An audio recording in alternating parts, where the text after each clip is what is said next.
ya. Dari ayat yang ke-11, 11 sampai 12. Iman dulu. Kalau tadi dipisah langsung laki-laki, perempuan, detil. Sekarang disatukan untuk semuanya. Kalau Anda ingin menggabungkan keduanya, maka gunakan huruf alladzina. Alladzina disebutkan 1080 kali dalam Al-Quran. Ya, alladzina ismun mausulun yadullu ala al-'amiyatil jama'. Ya, isim mausul konjungsi huruf yang menunjuk pada objek keseluruhan tanpa kecuali. Nggak ada batas. Laki-laki, perempuan, besar, kecil, tua, muda. Makanya kalau sudah ada alladzina, sudah mencakup laki-laki dan perempuan. Ya ayyuhalladzina amanu. Hai orang-orang yang telah merasa punya iman. Semua laki-laki, perempuan, tua, muda, besar, kecil, kaya, cukup semua. Disebutkan 68 kali dalam Al-Quran kalimat ini. Ya, saya panggil kalian. Baik kalian sedang dekat denganku, sedang menengah, sedang jauh. Harfun nida lil qarib mutawassit wal ba'id. Memanggil semua jarak. Ayyuha, ya disebutkan 361 kali dalam Al-Quran. Ayyuha, saya tegaskan. Ayyunya munada. Dalam sebulan berapa? Misal ambil 5 juta. Lalu perencanaan untuk sekolah, untuk macam-macam dan sebagainya ke depan berapa? Dah, ambil. Misalnya dapat lagi 5 juta. Sudah. Tapi dapatnya dalam sebulan 20 juta. Kebutuhan 10 juta. Nah 10 jutanya itulah peluang kita untuk mencari amal lewat ibadah melalui harta. Tuh. Lalu keluarkan ayat-ayat ibadah melalui harta itu. Supaya juga tidak keliru dalam menyalurkannya. Misal 10 juta kemana saja, keluarkan ayatnya. Oh ini masuk kategori zakat tidak? Ada. At-Taubah ayat ke-60. Innamas sadaqatu, kan? Lil fuqara wal masakin wal 'amilina 'alaiha wal mu'allafati qulubuhum wa fir riqab wal gharimin wa fi sabilillah wa ibnis sabil. 8 golongan. Urutkan 1 sampai 8. Setelah selesai, kalau yang pertama tadi kan An-Nisa 34 untuk keluarga. Zakat At-Taubah ayat 60. Infak Quran surat 2 Al-Baqarah ayat 215. 5 golongan. Yas'alunaka madza yunfiqun. Mereka bertanya pada Muhammad SAW, kepada siapa, golongan mana saja kalau ingin infak. Qul ma anfaqtum min khair. Katakan pada mereka kalau ingin infak itu yang terbaik, yang bagus. Maka siapkan, mau infak yang bagus nih. Jangan lecek the kill of the kumel dikasih orang. Lihat aja nggak senang. Wala tayammamul khabitha minhu tunfiqun walastum bi akhidhihi illa an tughmidu fihi. Jangan sampai engkau nggak suka lihat aja, udah nggak senang lihat dikasih orang. Tapi tak harus dibayangkan uang. Beli makanan, beli pakaian. Siapa lagi? Wal yatama, anak-anak yatim. Kan?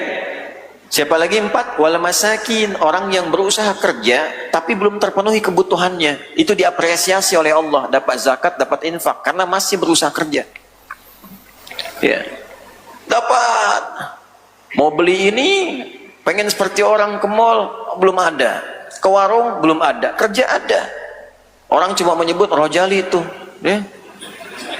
Rombongan jarang beli, kan? Tapi keinginan ada, usaha banyak gitu. Dengan rohana katanya kan. Ya, rombongan hanya nanya-nanya gitu kan. Apa? Karena masalah itu dapat diapresiasi itu.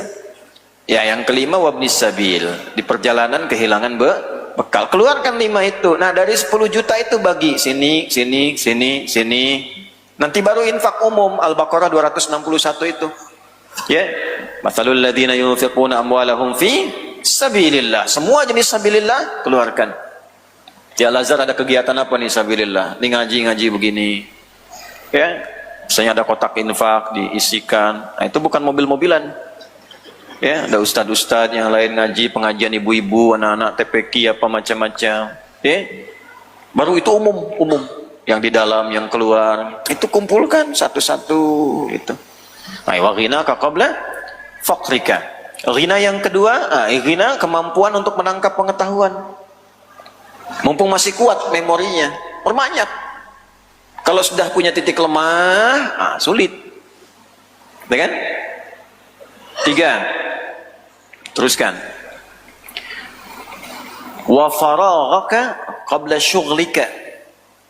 Nah ini masuk auqatik. Wa faraghaka, dan waktu luangmu, lapangmu sebelum sibuk lagi. Nah, ini kalau sudah merasakan ada kesempatan untuk beribadah, pakai sebelum datang kesibukan yang baru. Malam biasanya bangunnya mepet subuh. Ya, tadi subuh jam berapa? 4.45, 4.43, 4.43, 4.45. Ayo, nggak apa-apa jadi perbedaan pendapat.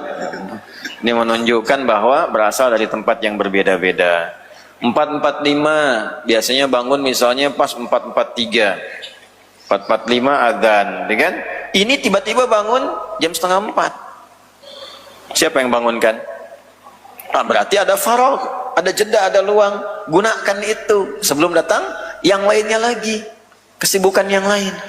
Jadi kalau nggak dimanfaatkan, nanti datang yang lainnya yang mengisi ruang-ruang itu. Datang kantuk lagi, tidur lagi, ya kan? Nah, sama dalam berbagai kesempatan ada peluang apa yang sifatnya itu lenggang, lapang bagi kita mengerjakan satu hal, jangan dipakai pada yang nggak bermanfaat. Lamun aja. Ya, madza ta'lamun? Apa yang kau lamunkan? Ya, itu isi. Jangan banyak berkhayal, nggak ada manfaatnya. Lebih baik lakukan. Ya, lebih baik apa? Kerjakan. Wah, nanti kalau saya insya Allah hafal Quran nih, wah saya akan begini. Nah, mumpung sudah punya harapan itu, cepat menghafal. Ya, jangan salah kesimpulan. Di dunia pekerjaan juga begitu. Proyeknya belum dapat, sudah dipikirin untungnya. Nanti kalau proyek ini berhasil, Ustadz, wah ini ada bagian nanti insya Allah buat mensejahterakan masjid, buat ini, buat itu. Dibikin rencana distribusi keuntungan. Proyeknya belum dijalani. Nah, udah yang pekerjaan jalani dulu. Sebelum datang kesibukan yang lain nanti. Datang beberapa hal yang lain yang berpengaruh pada kemampuan kita mendapatkan manfaat. Nah, 4. Wasihhataka qabla saqamik. Masa sehatmu sebelum datang masa sakitmu. Sakit itu ada 3. Nah, jarang diungkap nih. Ada daun, ada maradun, ada saqamun. Da itu sakit fisik. Sakit fisik. Obatnya dawa. Likulli da'in dawaun. Setiap penyakit fisik ada obatnya. Ilal maut, kecuali kematian. Nah, makanya para dokter ya, nih para dokter yang hadir, nah itu harus berusaha inovasi terus, kreativitas bangun, riset, perbanyak riset. Kalau ada penyakit ini cari, karena kaidahnya jelas, setiap penyakit fisik ada obatnya. Itu profesi dokter itu masuk dalam 1/5 maqasid syariah, hifdzun nafsi, menjaga jiwa, menjaga fisik. Menyalahi itu bahaya itu. Kalau yang muslim ya, hati-hati yang muslim ini. Ya.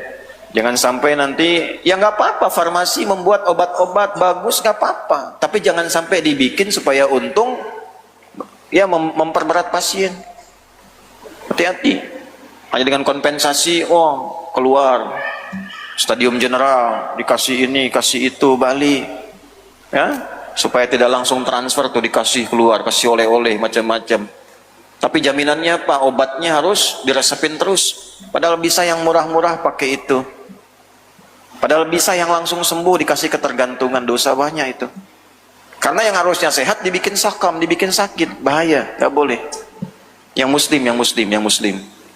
Ya, karena itu dihisab di hadapan Allah Subhanahu wa Ta'ala. Karena kerja kita pakai iman, imannya aktif. Kecuali imannya tidak aktif, kerjanya pakai pikiran. Nah, selanjutnya apa? Ada marad. Marad itu umumnya penyakit di hati di sini. Tadi fisik, yang kedua apa? Di hati, di jiwa. Fi qulubihim marad. Bukan fi qulubihim fi qulubihim marad. Penyakitnya hati. Iri, nggak ada iri mata kan? Irinya iri hati. Ria, sum'ah, pengen banyak didengar. Itu penyakit hati. Nifaq, penyakit hati. Nah, ini lebih berbahaya dibandingkan penyakit fisik. Kalau penyakit fisik belum tentu tembus ke hati. Sakit, jiwanya sehat, masih mau sholat, baca Quran masih jujur. Kalau ini sakit, tembus semua ke sini keluar. Rianya di sini, tapi pamernya di sini. Ya, pamernya di sini. Pamernya di sini, status bikin. Ya. Alhamdulillah ya, yang dulu biasanya jalan kaki sekarang Allah sudah kirimkan mercy. Gitu. Itu kecil-kecil penyakit. Kalau ada penyakit naktah sauda di hadis Muslim, tutup. Nah, cahaya itu ketika mau dipantulkan ketutup begini nih. Ya, tuh. Mau diminum susah. Dimasukin apapun susah karena ketutup. Nah, ini yang nutup, ini penyakit hati, ini bahaya. Bahaya, apalagi nifak, paling tertinggi nifak. Ya, orangnya munafik. Nah, kalau nifak itu sudah bahaya. Munafik itu penyakit paling parah. Kalaupun ibadahnya untuk memenuhi nifaknya. Gitu. Jadi bukan memenuhi kebutuhan jiwanya, memenuhi kebutuhan nafsunya, penyakitnya itu. Ya, karena itu di Quran surah 4 ayat 142 itu kan. Ya, innal munafiqina yukhadi'unallaha fa huwa khadi'uhum wa idza qamu ila sholati qamu kusala. Sudah kusala yura'unan nas wala yadhkurunallaha illa qalila. Jadi Anda bayangkan ibadah pun dipakai motif untuk mencitrakan keadaan hatinya yang tak baik. Ibadah dibawa ke urusan dunia. Ya, bahasa kitanya pencitraan lah sekarang itu kan. Tapi bahasa Qurannya apa? Dia menipu dirinya sendiri. Jadi ibadah pun jadi beban untuknya. Kalaupun harus ibadah, itu dilakukan untuk memenuhi kebutuhan nafsunya saja. Bahkan yang paling parah nanti keyakinannya pun dipertaruhkan untuk memenuhi hasrat nafsunya. Mengaku Islam tapi masih menjelek-jelekan orang Islam. Mengolok-olok isi Al-Quran. Nah, itu biasanya yang seperti itu jaminan Qurannya masuk neraka duluan bahkan dibanding orang kafir. Duluan itu.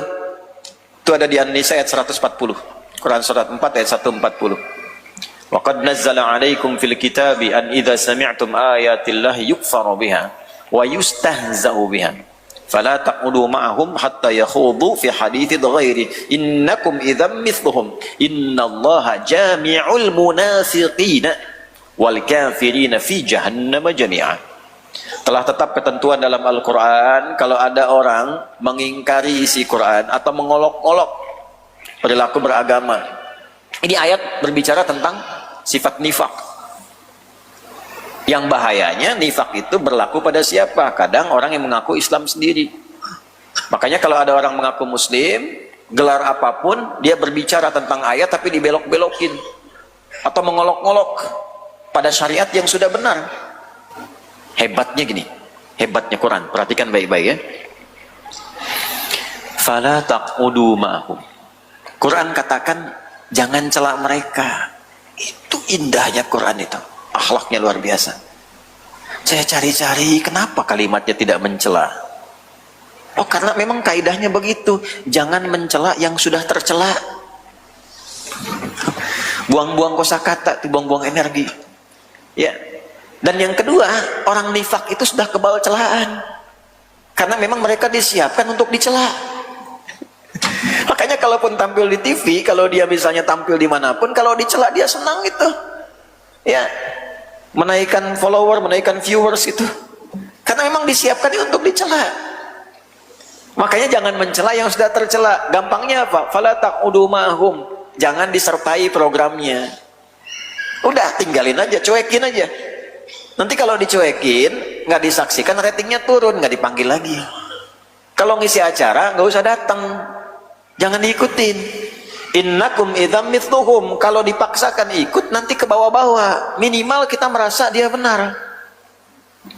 Kenapa? Selain dipersiapkan kuat untuk dicela, dilatih retorika supaya pandai mengemas kata.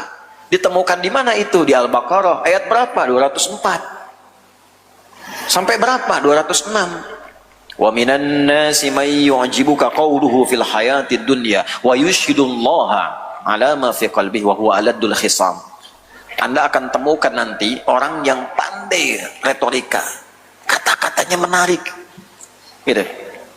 Bahkan kadang bawa-bawa nama Allah, bawa-bawa ayat, tapi ada racun dalam hatinya. Itu musuh yang paling berbahaya. Bahaya itu. Ya, itu enggak hitam putih lagi, abu-abu. ada racunnya, Bu. Jadi kata-katanya seperti madu, Bu, tapi isinya racun. Ibu pilih tuh, mau di madu apa di racun? Nah, itu bahaya ya, bahaya. Jelas? Nah, jadi itu marad namanya. Nah, obatnya syifa. Kalau tadi obatnya dawa. Kalau sakit fisik, ya datang ke dokter.